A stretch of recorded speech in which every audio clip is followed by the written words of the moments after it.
Hello, नमस्कार। आप सबका स्वागत है।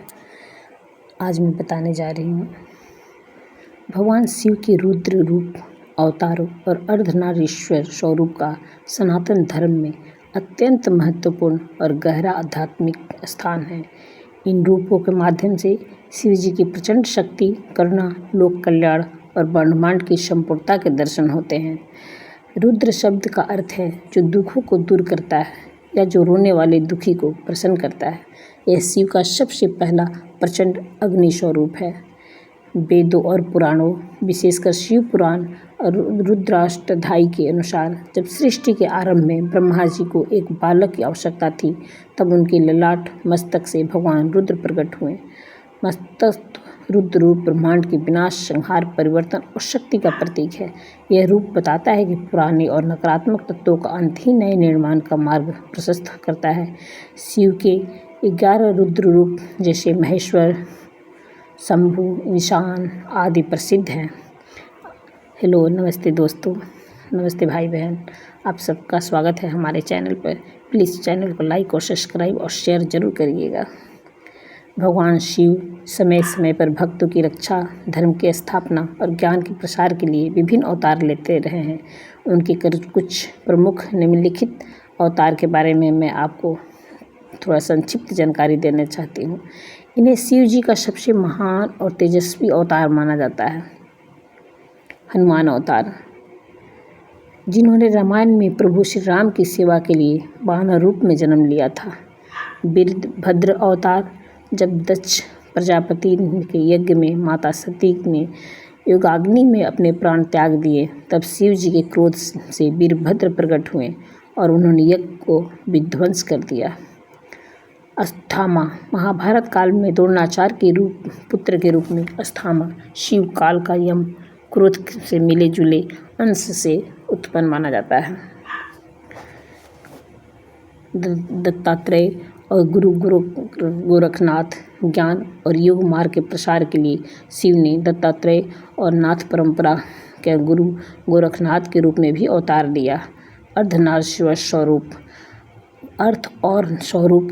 अर्धनारीश्वर का अर्थ है आधा पुरुष और आधी नारी।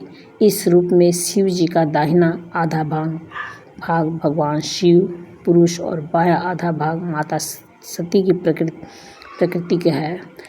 यह स्वरूप इस परम सत्य को दर्शाता है कि शिव और शक्ति एक ही दूसरे के पूरक है और दोनों के बिना सृष्टि अधूरी है।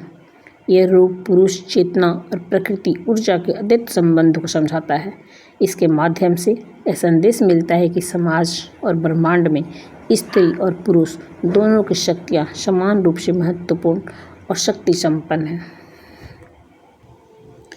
भगवान शिव और माता पार्वती का अर्धनारीश्वर स्वरूप सनातन संस्कृति के सबसे सुंदर, गहरी और दार्शनिक स्वरूपों में से एक है। यह केवल एक मूर्ति या कल्पना नहीं है, बल्कि यह संपूर्ण ब्रह्मांड के संचालन, संतुलन और जीवन के मूल रहस्यों को समझाता है। आइए अर्धनारीश्वर स्वरूप को विभिन्न आयामों में विस्तार से समझते हैं। अर्थ का अर्थ है आधा, नारी का अर्थ है स्त्री और ईश्वर का अर्थ है भगवान, यानी वह ईश्वर जो आधा पुरुष और आधी स्त्री है। शारीरिक बनावट, इस स्वरूप में शरीर का दाहिना हिस्सा भगवान शिव और बायां हिस्सा माता पार्वती को दर्शाया है। इसमें जटाएं, मस्तक पर अर्धचंद्र, गले में सर्प, रुद्राक्ष, भस्म रश्मित शरीर और हाथ में त्रिशूल होता है। यह पुरुष तत्व चेतना और स्थिरता का प्रतीक है। इस शक्ति इसमें शौर्य और करीने से सवारे हुए बाल, माथे पर बिंदी, कान में कुंडल, हाथों में चूड़ियाँ, पैरों में घुंघरू और रेशमी साड़ी यह वस्त्र होते हैं। यह स्त्री तत्व ऊर्जा और सृजन का प्रतीक है। शिव पुराण के अनुसार सृष्टि के आरंभ में जब ब्रह्मा जी ने संसार की रचना की, तो उन्होंने केवल प्रजापतियों और पुरुषों को ही उत्पन्न किया।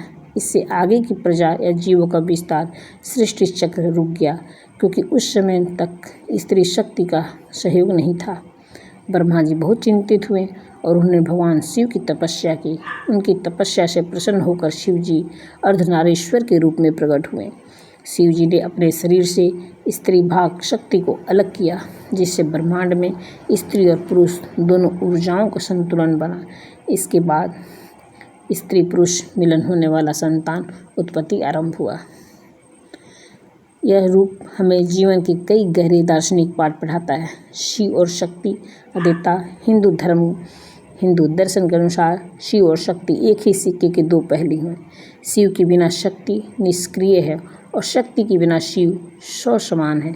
दोनों का मिलन ही संपूर्ण है।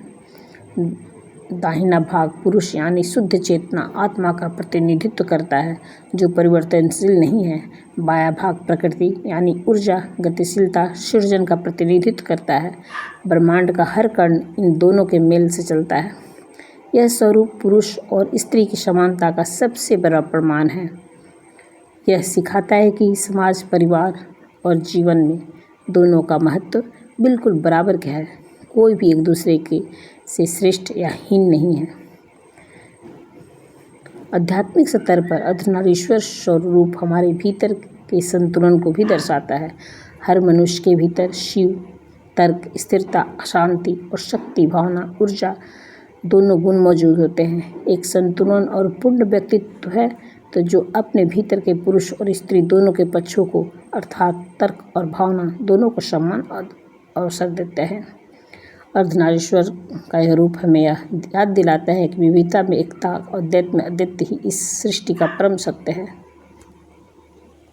शिव पुराण स्कंद पुराण में भगवान शिव के अर्धनारीश्वर स्वरूप के प्रकट होने से जुड़ी दो पौराणिक कथाएं मिलती हैं। इन कथाओं में यह स्पष्ट होता है कि यह स्वरूप केवल एक कल्पना नहीं है, बल्कि ब्रह्मांड के संचालन और चेतना का मूल आधार है। भृगु ऋषि की अनन्य भक्ति पुराणों के अनुसार महर्षि भृगु भगवान शिव के बहुत बड़े और अनन्य भक्त थे। वे केवल शिव जी की ही पूजा करते थे, उनकी परिक्रमा करते थे। माता पार्वती की उपेक्षा एक बार कैलाश पर्वत पर जब शिव और पार्वती दोनों बैठे थे, तब ऋषि भृगु ने केवल भगवान शिव की परिक्रमा की और माता पार्वती को छोड़कर चले गए। ऐसा उन्होंने कई बार किया। इससे माता पार्वती को बहुत बुरा लगा कि वे दोनों ही आधे आधे अंग हैं, फिर भृगु ऐसा भेदभाव क्यों कर रहा है।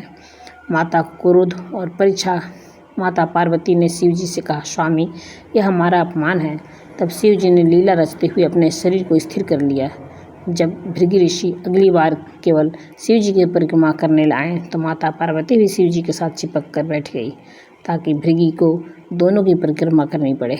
भृगु का सूक्ष्म रूप भृगु ऋषि भी अपनी जीत पर अड़े रहे। उन्होंने एक छोटा सा सूक्ष्म कीड़े रूप धारण किया और केवल भगवान शिव के हिस्से को ही परिक्रमा करके वापस जाने लगे।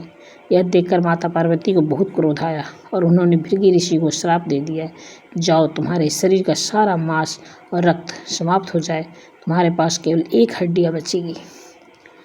अर्धनारीश्वर श्राप के प्रभाव से भृगु ऋषि तुरंत कमजोर होकर जमीन पर गिर पड़े। उन्हें अपनी भूल का एहसास हुआ और उन्होंने क्षमा मांगी। तब भगवान शिव और माता पार्वती ने संयुक्त रूप से अर्धनारीश्वर रूप में उन्हें दर्शन दिए। उस रूप को देखकर भृगु की आंखें खुली। उन्हें समझ आया कि शिव और शक्ति अलग अलग नहीं है, बल्कि दोनों एक ही हैं। शिव पुराण के अनुसार सृष्टि के आरंभ में ब्रह्मा जी ने केवल मानस पुत्रों की रचना की थी। इससे आगे की प्रजा या जीवों का विस्तार, वंश वृद्धि रुक गया, क्योंकि उस समय तक स्त्री विधान नहीं बना था, पुरुष का विधान नहीं बना था। ब्रह्मा जी बहुत चिंतित हुए।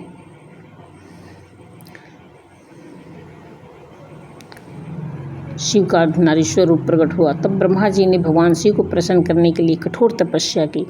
ब्रह्मा जी ने तपस्या से प्रसन्न होकर भगवान शिव अर्धनारीश्वर रूप में प्रकट हुए।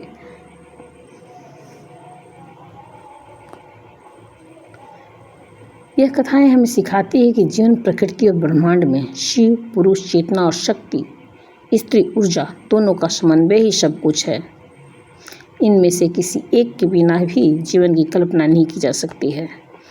तो दोस्तों, आपको कैसा लगा यह हमारी छोटी सी कथा?